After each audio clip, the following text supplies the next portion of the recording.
Hello, BookTube. I've got a Sunday MegaStuff video for you, a MegaStuff video even unto the Sabbath, in which I take a bunch of moving bits and pieces and just go through them one-on-one instead of making a separate video for each of them. And I actually have a list. I wrote a list once again. I have so much to talk to you about that I made a list. But of course, we'll start with babies, because I put out a call for people to send me pictures of their Shakespeare in honor of ShakeTube, which is going on right now in the month of September here on BookTube. Celebrating all month long of the works of Shakespeare. And I mentioned that you could all send me pictures of your dogs with your Shakespeare if you wanted to, and that led to a flood of pictures of dogs with Shakespeare, a flood of pictures of just dogs with no Shakespeare, and a flood of pictures of cats. BookTube. Cats. Even though I'm not just a member of the other team, I'm the captain of the other team. And today was no exception. I want to show you some malefactors. This time around, I got a whole string of pictures from one particular sender who wanted to make the claim to me in her pictures that because her husband is a super hottie, a cutie patootie, that therefore the cat gets some sort of a pass. Picture after picture after, look at that, the thing's strangling him. Picture after picture after picture of her cutie patootie husband and a cat sleeping but still plotting. that's extremely, look at that thing. This is a very canny way of playing on Steve's sympathies. as a super hottie myself, I am of course sympathetic to other super hotties, but that's a bridge too far, I think. And we also got the same sender sent a picture of a cat not with her cutie patootie husband, a cat who obviously thinks they are so cute that they don't need any props. Books, human or otherwise. Just, I am enough. I am all that. But it wasn't a total loss, because we did get a dog picture, and it's a face we've seen before. From Cornwall. Ooh, look at that face. Oh, split right down. Look at that tricolor face. That is just wonderful. So it wasn't completely dog free.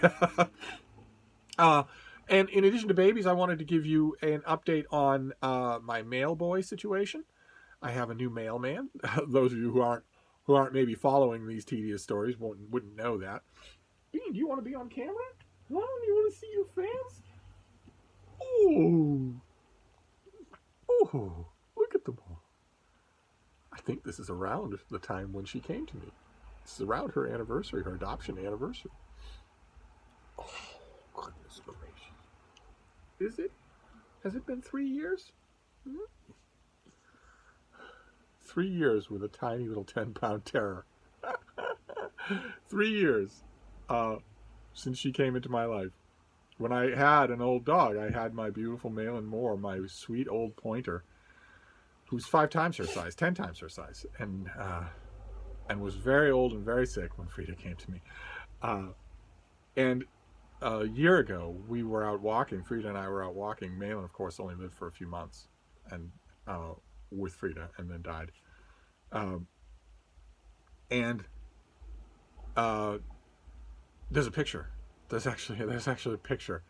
One of my boys was here when that morning happened, and when all the worst wrenching parts of it were over, and I was suddenly without my girls. I was suddenly without Malin and Lucy. My whole life for years had been devoted just to caring for them because they were sick for a long time before they each died. And then all of that was over, and I came back to the house, and there was just Frida, just a little puppy. And I picked her up to hold her face to mine, and one of my boys took a picture. That was our very first moment alone. Our very first moment as just a duo with no other dogs. And last year, we were out on a walk somewhere far away, and we came across a pointer. Somebody was walking a female pointer that, from a distance, was unmistakably, it was just indistinguishable from Malin.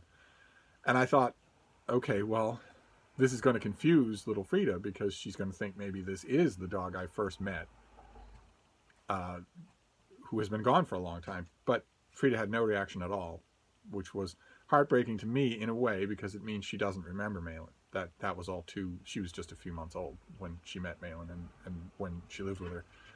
And that was a little a little shock on its own.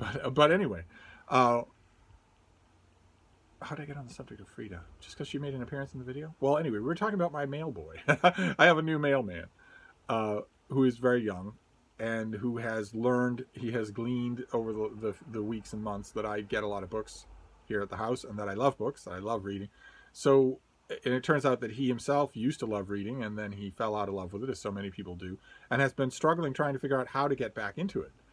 And lately, he told me that he would simply yield it to me, that he would hand it over to me, let me pick some books, just a handful of books. He would try them all and see if they worked. So I recommended him 3 books. The first of Mark Greeny's Gray Man novels, The Killer Angels by Michael Sharer, and Valdez is Coming by Elmore Leonard, a Western. And I thought that covered the bases, because the Gray Man series is completely contemporary and it's action driven, and Valdez is Coming as a Western, and The Killer Angels is a historical novel about a marquee historical event in American history, the Battle of Gettysburg. And my prediction was that he would go to that. He said that he would take those 3 recommendations and that he would look them over and pick one to start with. He originally said that he would pick all 3. I said, no, you should pick one. Read up on them and pick the one that interests you the most. And I predicted on this channel just yesterday that he would pick Valdez is Coming, and he did not. He did not. Turns out his father and his uncle are both Civil War buffs. And he mentioned the Killer Angels to them, and they both went nuts. And they have been talking about the American Civil War on the nonfiction side to him for his whole life, which is not all that long. I'm wearing articles of clothing right now that are older than he is. So that tipped the scale. So it is the Killer Angels that he's going to be reading. So we will see. I have never had an unsatisfied customer, so to put it, when it comes to the Killer Angels. Never. No matter what you think of historical fiction, no matter what you think of American Civil War historical fiction, maybe, God help us all, your first interaction with American Civil War history was Andersonville by McKinley Cantor, a ridiculously unreadable novel. Maybe that's the case, in which case you might have a bad impression. No matter what that is, the Killer Angels will work. So I have no doubt in my mind that he will love it. I'm wondering what will be next. But the next thing that I wanted to mention was a tech update. Oh my God, I don't have my prop with me, but you saw it just yesterday. It's that little SanDisk portable thumb drive that is different from other thumb drives in that it has the normal USB connection, but it also has a Lightning connector connected to it in a tight clip, so that you can't use a normal USB connector with an iPad. You have to use a Lightning connector. The latest ones, I think a couple of the very latest iPad Pros have a normal USB connector, but otherwise it's all proprietary Lightning connector, which means that a normal thumb drive won't work. And this thumb drive, this SanDisk thing, is designed to get around that and increase your storage capacity on an iPad, which has built-in limits to its storage capacity if you don't use the iCloud, which I don't. And I used that SanDisk thumb drive at first, right away. I ordered one right away. As soon as one of you told me about it, and I ordered it right away, thinking that once I plugged it in, and then it instructs you to download a free SanDisk app, that the app is busy collecting data. And that's why this whole thing works. That's the whole reason for it. But nevertheless, a side effect is that you get to transfer files, and that's what I wanted to do. And my original idea was that when I plugged that SanDisk in to an iPad, it would give me access to every single bit of information on that iPad, and I could use all of that. I could transfer all of that onto the SanDisk drive, which I got with an enormous capacity. I think 128 gigs, which is more than enough to store every bit of information on every piece of iPad or iPhone that I have. I thought originally that that's the way it would work. You plug it in, and it allows you to transfer anything that is on the iPad it's plugged into onto that drive, at which point you simply unplug it and plug it in somewhere else and transfer it to that somewhere else. I thought that in that way, I thought it would be the absolute perfect remedy for the iPads I have that are now maxing out their storage. And then in using it, the first blush of using it, keep in mind, this is all early days. I haven't done my due diligence with a lot of tutorials. I haven't asked a lot of you. I'm sure a lot of you have the answers to these questions. But in these early days, at first, it seemed to me that that was not possible. that the only thing you could transfer onto the SanDisk drive were files that were stored natively on the iPad itself, not on any app. So, for instance, if I had the Nook app downloaded on one of my iPads and it had 1,000 book files on it, it looks to me like the SanDisk drive is not able to find those books and transfer them, nor is it able to transfer just bulk from the Nook app or the Chunky app or the iBooks Reader app or anything like that. Instead, it's just the files that are on the iPad, which of course didn't help me at all, because when I was worried about running out of storage on these various iPads, the first thing I did was copy and delete extraneous photos and text files and whatnot. And I don't store movies on them anyway. They eat up space. So I'd already done that, in other words. And so at first blush, it seemed to me that that thumb drive was just a waste of money, because it wouldn't do the thing I want.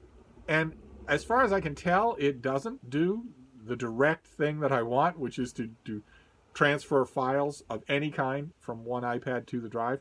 But yesterday I was playing around with it because I hate to just admit defeat on things like this. I know that the SanDisk drive can actually do what I want. I just need to figure out the way to tell it to do that, or the permutation inside its controls that will allow me to do that. But in the meantime, I figured out a natural workaround, something that shouldn't have taken me that long to think up. What are you doing, baby? Huh? Are you bored by the tech talk? Huh? Let's find out. And that workaround is that, of course, all the files that were uploaded into my iBooks or my Amazon Kindle app or my Nook app came from somewhere, right? They aren't native to those apps. They all came from somewhere. A lot of them came from ebook files that some of you sent me. And so I thought, well, okay, you don't appear to be able to transfer those ebook files from the Nook app or the iBooks app or whatever to that SanDisk drive, but you could go back into your emails, to the emails that have those original attachments, and upload them to the SanDisk drive directly. And then you would have them on the drive. And maybe you could get rid of them on the iPad, or get rid of them in the memory of those apps or whatnot. And that turned out to be true. So the latest permutation in the tech adventures that we're having here is that SanDisk drive is going to earn its own weight. What I need to do is set aside a block of time, go through my earlier emails, and upload every one of the older book files that I have directly to that drive. Then those book files will exist in that drive and can be downloaded piecemeal anywhere, which is what I want. That is the essence of what I want. It would be more convenient to do it directly from the device, from the app, onto the drive, but I'll take what I can get. That seems to be the best I can do right now. That is your tech update for this. We also have mail, but we'll end with that. The next thing is the next bit of MegaStuff is something that was one of the rare interactions of BookTube with the larger outside world. And a number of you sent me links to this thing. In Wired magazine did an article called "It's Not Easy Being a BookTuber," in which they talk about Daniel Green, who's a fantasy novel oriented channel, Wheel of Time, Brandon Sanderson, that sort of thing, and who has 200,000 subscribers. He has an absolutely enormous channel for book related content, and the article in Wired profiles him. And a lot of you sent me links to that article or cut and pasted pieces from it, wanting my reaction to some of the things that were in it. I thought I would briefly do that, since I don't do Last Week in BookTube anymore. I thought I would do that. I want to give you a couple of quotes, a couple of key quotes from that article. The article says, "The biggest challenge with YouTube is adapting to the site's mysterious and ever-shifting algorithm. Green is careful to balance less popular content with familiar standbys that he knows will bring in traffic." And then they quote him. "I get 20 to 30 self-published authors reaching out to me a week trying to get me to read their books," he says. "I would love to read their books. I would love to promote them to my audience. But if I did even a fraction of those, it would take up a huge percentage of my videos, and YouTube would see, okay, he had 5 videos this week. 3 of them were about these self-published books that barely got 10K views. We're going to demote him. And eventually I wouldn't be able to do this job anymore." And those of you who highlighted those quotes for me thinking these would be of special interest were quite correct. You know me well. Because I have long talked about on this channel a fundamental divide between two kinds of booktubers. The kind that are fake, that are in it for money. They care about the algorithm. They will do what the algorithm tells them. And if the algorithm says X type of video that you admit, in this case to a national audience, that you really want to do, if the algorithm tells you don't do that, then you will meekly not do that because it's a job. Because the thing you care about is traffic and views in order to bolster your profile and help with your AdSense. Which would lead you to a position where you would say, well, a video that, what was it, barely got 10K views is referred to as contemptible, that's a bad move business-wise. Those of you who sent me these quotes thinking, okay, well, this is just the sort of thing that you have been advocating against, this kind of booktuber, you are absolutely right. This kind of booktuber is a fake booktuber. They aren't interested in a conversation with you, even though they talk to y'all. Daniel Green refers to his audience all the time as y'all. Since 2016, and maybe a little bit earlier than that, it has come to my attention. I have come to believe that usually people who use the word y'all are signaling a lot of things. It's not just a plural pronoun. They're signaling a lot of things. Y'all is a very, very bright red flag verbal signaler for a whole bunch of things. And one of those things, it's been my experience anyway, is inauthenticity. Someone who says y'all or fam to their audience is someone who is signaling, consciously or otherwise, that they are just lying all the time, that this is all a lie, that this is all a performance designed to court the algorithm into greater money, into more money. And the Wired article also mentions that Daniel Green juggles reading hundreds of pages a day, perhaps poetic license, and also sponsorships. Now, I used to subscribe to Daniel Green years ago, and then it turned out that every new video that he uploaded, the main reaction that I had was, he's not talking to me. He's not actually talking to people. He's talking to a studio audience that he can't see behind a teleprompter and some applause signs. And it's all coarse and bored. All of the rhythms of normal speech are inverted, like airline attendants who are telling you for the 1,000th time how to use the emergency exits. I don't know if you've ever noticed, back when commercial airline flight was possible, that airline stewardesses very intentionally tried to sound like androids, assuming that if they use normal conversational voice, you would tune them out. So instead, it's the instead of the, it's a instead of a. When you don't ever pronounce those words that way in your normal conversation, and the stresses on all the sentences are wrong. The stresses on all the sentences are wrong. That sort of thing where it's, and now we're gonna make a video on that subject right now after this. That sort of thing. That is the tones that are designed to imitate a bored broadcaster.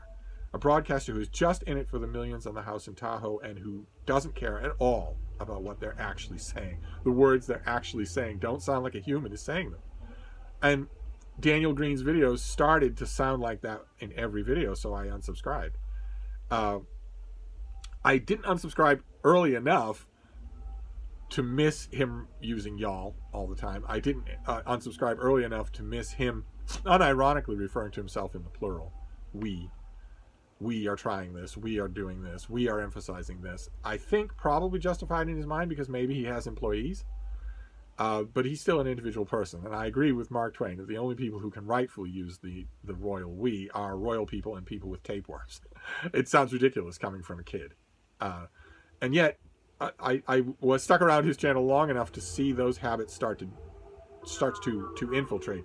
The y'all, the we, the very bored, very rote, Shecky in the studio, I've done this 100 million takes, I'm trying it one more time, where all the emphases are all wrong. It's not spoken conversation anymore at all. It's patter for a studio.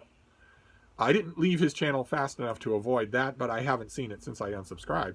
But the main point that I have about this video, or rather about this Wired article, there are a couple of points that I want to make. And the first one is, for those of you who might be contemplating starting a BookTube channel, or might have a new BookTube channel, or wonder what this whole thing is. Every single piece of mainstream exposure that BookTube gets seems to be just horrible. Just absolutely horrible. There was that New York Times piece a couple of years ago that was just, it left a normal, neutral reader who had never heard of BookTube before with the impression that this is a place for pandering, brain-damaged 20-somethings to talk about books written for children. In brittle, shrill, fake ways. And now there's this article which takes as its very title, "It's Not Easy Being a BookTuber." I want to stress to those people who may be contemplating starting a BookTube channel, it is actually extremely easy to be a BookTuber, okay? The problems that Daniel Green outlines in his quotes in this article are not problems you need to have. He decided at some point, maybe from the very beginning, or maybe once his channel started to grow, he decided to make this a job. To make this a Century City studio job where he goes in and it's Krusty the Clown. You're just throwing the prompt cards over your shoulder and then you're out the door. And the concomitant bits of that decision, obviously, are to be impersonal, to be coarse, to refer to a fam or y'all or whatever, and to sound bored. Before I made this video, after I read this article, I went and looked at his latest video. He sounds incredibly bored. He sounds like he'd rather be doing anything else. He's not talking directly to anybody and directly from anything. He's not talking directly from any kind of experience. It's become a Century City TV show. And it doesn't need to be that way, is my point. If you read this, if somebody read this article, or if you're watching this video, or if you watched his videos, and you're thinking, well, I don't want to do any of that. A sponsorship? Where somebody tells me to hold up a book for your attention in a way that is approving, that makes you want to buy it, and still thinks that they can be trusted when they give any kind of a critical opinion or a personal reaction to anything after that. Once you've done that, you've done that. Once you've done that, you've proven to your audience that you're willing to do that for money and willing to be convincing when you do it. After which point, no sensible person anywhere in the world should hear you say anything and say, well, this time I think he's sincere. No, the reaction after you sell your good name should be that your good name is up for grabs. That doesn't mean anything, and so you can't be held to anything that you say. And if you are looking at this article in Wired and maybe are put off by it, I want to stress to you, that's only one kind of BookTuber. The other kind of BookTuber, the other half of the split that I'm always talking about on this channel, is the people who aren't like that. The people who are genuine and talk about what they think, and who wouldn't allow their opinion to be bought for all the tea in China. Who don't have that kind of coarse, bored, I'm recording this for the 50th time, I'm going to try and get it right, when normal speech doesn't end with that kind of intonation. It's not you're nailing the delivery from the cue cards for the 100th time, and you're it's just the way it is, kid. That's just the biz. Normal conversation isn't like that, and normal booktubing doesn't have to be like that. You don't have to do booktube that way. And I think that one of the foremost demonstrations of that fact is that Daniel Green is himself, by his own admission, not a booktuber. So I guess he wasn't consulted on the title of this Wired piece, or maybe he didn't care because it would help with revenue. Maybe he didn't care because it's all about the bottom line, kid. That's just the biz. B-I-Z. It's just the biz. Maybe he didn't offer any corrections. Maybe he didn't tell anybody at Wired that he's actually made videos saying that he is not a booktuber. He made a video saying, I'm divorcing booktube, in which he said, I don't consider myself a booktuber. I don't want to be restricted by the things that booktubers do. I don't care about any of those, the normal, typical things that booktubers do. That video plus the thinking in this Wired piece obviously leads you to think that the reason he's not interested in those things is because they don't bring in enough of an audience. They don't get enough traffic. They don't have good enough legs. One way or another, if you are going into YouTube in order to make it your job so that you can be burned out, he's talked without joking about creator burnout. Absolutely absurd. The burnout comes from you being fake. It's a great burden for an inherently honest person to be fake a huge part of every day. That is a great psychic burden. It will wear you out. Doing BookTube doesn't wear you out. Obviously. I am as old as the pyramids of Giza, and I make 5 videos a day, and I'm not burnt out. Doing BookTube doesn't burn you out. Being a fake a-hole does burn you out. If you're doing that, if you are, as the finance BroTube channels all put it, if you are building an empire, well, then you're going to get burned out, because that's a horrible, vicious, unfriendly, and totally inauthentic thing to do. If you're just making BookTube videos, you won't get burned out, probably. But Daniel Green is not making BookTube videos by his own admission, in his own words. He is not anymore. We have grown our channel, fam, y'all, into a multimedia thing, a podcast, a whole bunch of things where he's pursuing his own dreams about talking about fantasy, interviewing fantasy authors, that sort of thing. And more power to him. Is that what makes him happy? I guess it's part of the formula that he is pursuing, never to sound happy.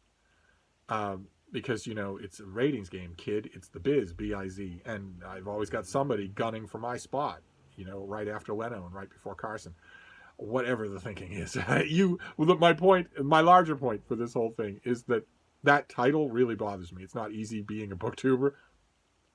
It is as easy as pie to be a BookTuber. I have urged you all to do it. If you watch BookTube but you don't make BookTube videos, put a camera on yourself and talk about what books you've been thinking about this week. That's all you need to do. Talk directly to us in a normal conversational way about the stuff you're reading and what you're thinking about it. That's all you need to do. Once you have 30 people who are watching that on a regular basis, 40 people, 50 people, then you can mix up that content with stuff, with videos that aren't even about books. Here's what I did today. Here's what I've been thinking today. Here's what's going on in my life today. Perfectly fine. You're still a BookTuber and you're still a real BookTuber. It's only if you want to reach a point where you're calling your audience fam or y'all, and where 10,000 views on a video is something that you consider bad. It's only if you want to reach that point that it would be tough being a BookTuber. And my advice to people like that would be, A, don't be like that. Take a long walk in the woods and change the way you look at the world. And B, if that's what you want to do, start a multimedia empire. BookTube is a strange and bad place to do that. It's not a good stepping stone. For every Daniel Green that gets to 200,000 subscribers, there are lots of people who don't get anywhere, because most of BookTube finds that kind of reptilian, gnawgahide inauthenticity extremely off-putting. Most of BookTube does. The gigantic majority, the 70-80% of BookTube that doesn't get invited to interview Michelle Obama, that doesn't have business opportunities and side deals with sponsorships and whatnot, the 80 or 85% of BookTube that doesn't have those things finds those things repulsive, and is here for the people, for the personal connection. I'm just talking about books, that's all. And if you want to do that, it's very easy. So don't be fooled by this Wired piece. And definitely, if you're thinking about it, don't view Daniel Green as a standard bearer for BookTube. By his own admission, he is not. He is something else. He is a fantasy-lit writing and movie, a fantasy genre, writing, movies, podcasts, whatever, a fantasy fan who is going to build a massive audience. I predict he'll build a much bigger audience than he has now, but it won't be on BookTube. He'll branch out into other things until he gets some sort of deal. What he's trying to do is separate from what a lot of BookTube is trying to do, where BookTube, we don't mind the things that in his video where he divorces himself from BookTube, he says don't do anything for him at all. The wrap-ups, the TBRs, the listings, the tags, that sort of thing. Most of BookTube doesn't mind those things, not because BookTube is starved for creativity or is okay with rote content, but because those things are communal things. They're something we all do, and that makes them fun. That's what makes them fun. So my advice would be, if you're wanting to do this, don't take Daniel Green or this article as an indication of what you're up against. You're not up against anything. If I can do it, you can do it. And then, so that is the last of that. And then we have mail. We have 2 big packages, 2 big boxes that were privately delivered, and that I guess might make Sundays active mail days. That would certainly be wonderful. They're 2 boxes, and it looks like they're both from Princeton University Press. So Princeton is coming through. I've noticed that in these plague months, Princeton is really coming through with physical printed copies. I've reviewed a lot of Princeton University Press books in my life. I haven't reviewed nearly as many of these as I have Yale, but Yale has been much warier with mailing books in a pandemic. So Princeton has been sort of edging ahead. These are two big box. I'm assuming these are both finished copies, because the one is heavy and the other is very heavy. So let's see. Maybe they're things we've seen before if they are finished copies. Let's see. Okay, this first one is not something we've seen before. This is a finished copy of Eddie Cole's The Campus Color Line, College Presidents and the Struggle for Black Freedom. What a cover. Is that a hammer? Yes, it is. This guy has a hammer in his hand. A group of white students, I assume they're students, following a group of black people who may be students as well. What a picture. I wonder if this thing tells me what that picture is. Okay, it's called Sit-ins, the Student Report. It's from a book called Sit-ins, the Student Report, published by the Congress of Racial Equality in 1960. Courtesy of the State Archives of Florida. So that might have taken place in a Florida school. What a picture. Good Lord. It says it all. So let's see here. Some of America's most pressing civil rights issues, desegregation, equal education and employment opportunities, housing discrimination, and free speech, have been closely intertwined with higher education institutions. Although it is commonly known that college students and other activists, as well as politicians, actively participated in the fight for and against civil rights in the middle decades of the 20th century, historical accounts have not adequately focused on the roles that the nation's college presidents played in the debates concerning racism. Based on archival research conducted at a range of colleges and universities across the United States, this book sheds light on the important place of college presidents in the struggle for racial equality. For racial parity, and by token, the struggle against it as well. Focusing on the period from 1948 to 1968, the author shows how college presidents, during a time of violence and unrest, strategically, yet often silently, initiated and shaped racial policies and practices inside and outside of the educational sphere. With courage and hope, as well as malice and cruelty, college presidents positioned themselves, sometimes precariously, amid conflicting interests and demands. This book illuminates how the legacy of academic leaders' action continues to influence the unfinished struggle for black freedom and racial equality in education and beyond. Okay, couldn't be more timely. And the author is an associate professor of higher education and organizational change at the University of California in Los Angeles. And he gives his Twitter handle. his author bio gives his Twitter handle. I guess it's the 21st century. He's at Eddie R. Cole. Okay, great. This comes out at the end of September, but it's a fraught subject, so I will likely. The Sabbath, such a picturesque time for a drag race out in the street. But I will likely read this weekend or this week, and then we have this thing. It is huge. It is gigantic. Also from Princeton. It's got to be a finished copy. Unless, I mean, an advanced copy that's this big would be a source of joy for Steve. Let's see what this is. Oh my God. Okay. All right. This is a finished copy indeed. Wasn't really expecting to get this, but I'm glad to have it. I've already read it. But I will, believe it or not, read it again. Even though it's what is the figure? What is the figure? 857 pages long. Oh my God. This is Ronald Grigor Suni. This is Stalin. His enormous new biography of Stalin. Gigantic book about Stalin. I think we may have seen, did we see the advanced copy of this? Oh, I bet we didn't. And I bet there's a reason why we didn't. Because Sarah, my sister from another mister, over at The Bookish Knitter, has once again blazed a trail that I must follow. She has tried her hand at doing digital book hauls. And I really need to do that. A number of you have pointed that out to me, because in 2020, my book hauls have gone to a very large percentage, 90% are digital. I'm still getting a huge amount of books every day, but not in the mail. I just need to figure out a way to do that. It's probably not hard to do. Anyway, Stalin, an enormous brick of a thing. This is the definitive biography of Joseph Stalin from his birth to the October Revolution of 1917, a panoramic and often chilling account of how an impoverished, idealistic youth from the provinces of Tsarist Russia was transformed into a cunning and fearsome outlaw who would one day become one of the 20th century's most ruthless dictators. In this book, the author sheds light on the least understood years of Stalin's career, bringing to life the turbulent world in which he lived and the extraordinary historical events that shaped him. The author draws on a wealth of new archival evidence, from Stalin's early years in the Caucasus to chart the psychological metamorphosis. What on earth? The psychological metamorphosis of the young Stalin, taking readers from his boyhood as a Georgian nationalist and romantic poet, through his harsh years of schooling, to his commitment to violent engagement in the underground movement to topple the Tsarist autocracy.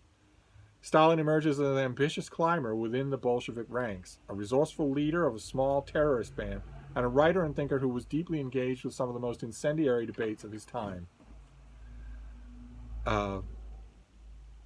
And the author, do we have, good Lord, look at this. Okay, so the back is covered in blurbs. And the author is the William Sewell Distinguished University Professor of History at the University of Michigan and Professor Emeritus of Political Science and History at the University of Chicago. And he lives in Ann Arbor, Michigan. And this is a tome. It is a tome. And I've already read it. I thought it was fantastic. Just fantastic. And you can definitely tell how much time and work went into this thing. And yet the author does not forget to tell a story, which is Steve's number one bugaboo when it comes to stuff like this. The author will forget to tell the story. Instead, many authors, when they write a book like this, lose sight of the difference between telling a story and presenting their research results. And most of them just do the latter, and that is deadly. There is a gigantic Stalin biography that is out there, gigantic. Each volume has been this big or bigger. And that raises the question, of course, of why we read about these monsters, why we're willing to slog through 1,000 pages about these monsters. This book concentrates a great deal on where the monster comes from, on the vexed question of when Stalin became a psychopath, or was he always one? The archival research, the stuff that has come to light, the stuff that is newly translated or newly available to the West, largely takes the form of one voice after another from those years, remembering the human side of Stalin. The impression that I almost get in reading either this book or Kotkin's book on this same figure in these years is very different from the impression that you get when, for instance, you read the corresponding biographical information about a young and idealistic Adolf Hitler. All of that information, whether it's World War II revisionism or not, all of that information is deeply ambiguous. You read those original documents to people that knew Hitler when he was a teenager, people that knew him as a soldier in World War I. Almost all of it is people saying, yeah, I didn't think anything would ever come of him, but boy, was he creepy. Boy, I didn't like him. Boy, was he off-putting. Now, a lot of that might be people covering their own patooties after the war was over, but there's every bit as much reason to do that for expats with Stalin, and they tend not to. A lot of those corresponding accounts paint an almost human picture of the 20th century's worst mass murderer, the worst monster that the 20th century produced, which is a little jarring. It's a little jarring. Two-part Stalin biographies always clash with each other. Or the two parts of any one volume Stalin biography, they always seem to me to clash with each other, and raise the question of at what point did this person become a monster? Is there a single point, or is it a gradual process where they conditioned into being a monster? One way or another, believe it or not, I know this is a tough sell because this is a 1,000-page brick of a thing about an unrelievedly dark subject. But nevertheless, this is a strong recommend. I don't know if you are that, a history buff, a biography buff, a Russian history buff. You got to have this on your shelf. You got to get to it eventually. It's too important to miss. So that is our other book. Thank you to the folks at Princeton University Press. This is a finished copy of the Sunni Stalin book. Okay, great.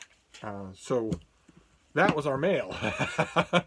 2 somber subjects and 1 gigantic doorstop of a book. Glad to have it, the finished copy. Feels I know it's anachronistic of me, but it feels there's something about having a printed physical copy of a book that is different that feels different from having the electronic file of the book. I love ebooks. I'm coming to love them more with every day that 2020 proceeds. But even so, I'm going to want to keep this thing, and I'm going to keep an ebook too. But it feels different. Something about it feels different, and this will be more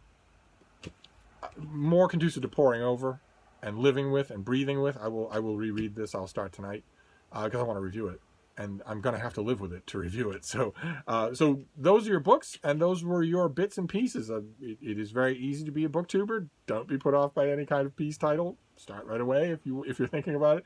Those are your books. We had a tech update. We had a mailman update. We had the bean and baby pictures. So that ought to be enough for today. Good Lord, these MegaStuff videos go long. I just love talking to you. That's all. So I'm going to wrap this up for now, but I will be back. Thank you, BookTuber.